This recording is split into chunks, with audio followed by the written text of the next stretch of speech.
Hey, I'm Rosco. Welcome back to Rosco Reviews. This is my comparison of a powerboost F150 hybrid to a regular F150 to see if the $4,000 upgrade to the hybrid engine is actually worth it. Stick around till the end to find out. This is a collaboration video between my two channels, so if you haven't checked out Sky Management yet, click on this link up here and go over and check out all of our how-to videos over on our Sky Management channel.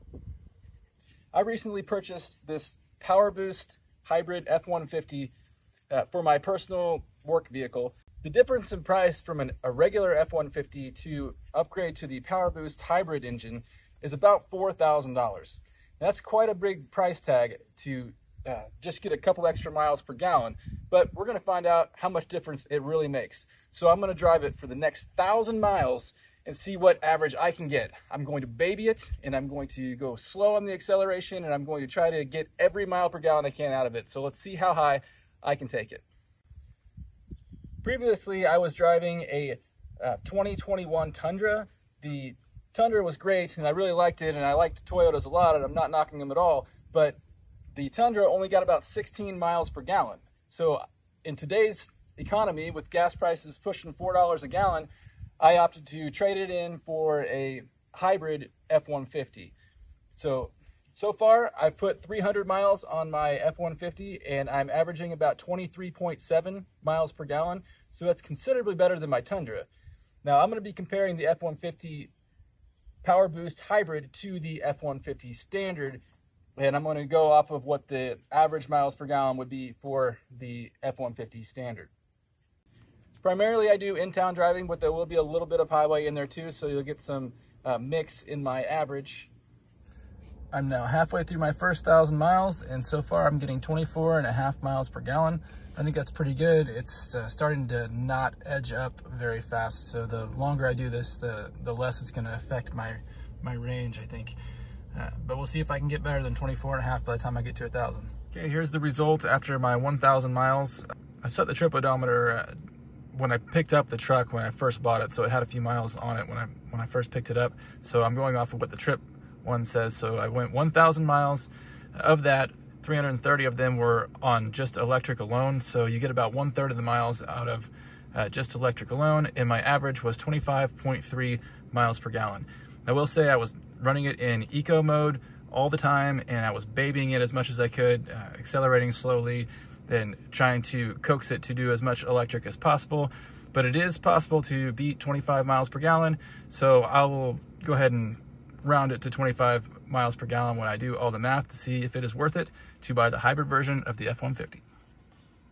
There are several types of engines available on the 2022 Ford F-150.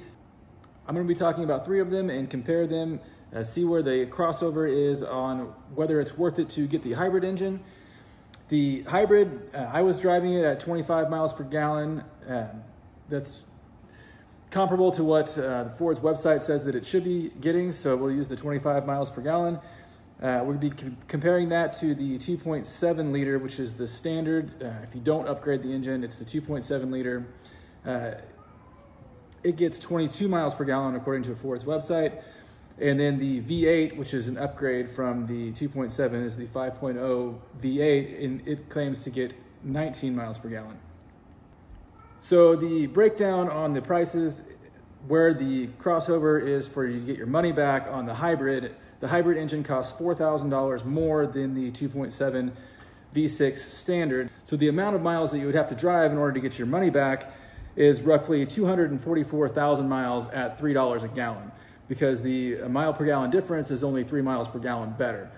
So if you don't plan on towing a trailer with your F-150, then the 2.7 liter V6 is probably the better way to go, because the payback on it is 244,000 miles that you'd have to drive in order to pay back your hybrid engine that you upgraded to. The difference is the horsepower and the towing capacity. If horsepower and towing capacity mean something to you, if you're going to be pulling a trailer, the hybrid engine has a 430 horsepower, and it will tow almost 13,000 pounds, 12,700 pounds.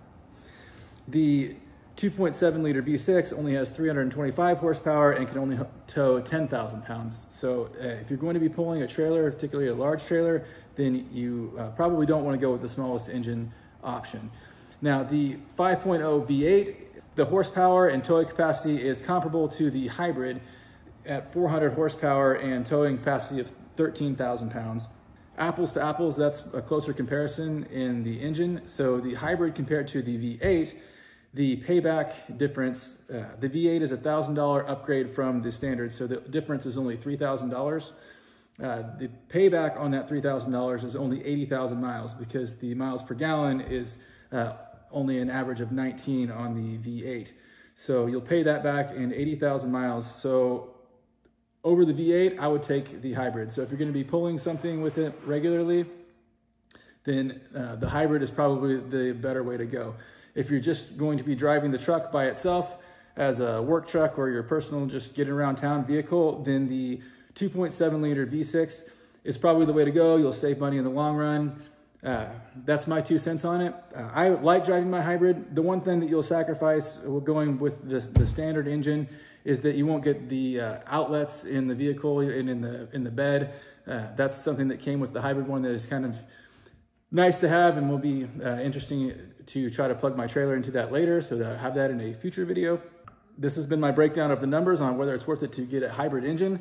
I do like mine. That driving the hybrid is fun, and it has more pep to it because the electric motor kicks in instantly. It's interesting to drive.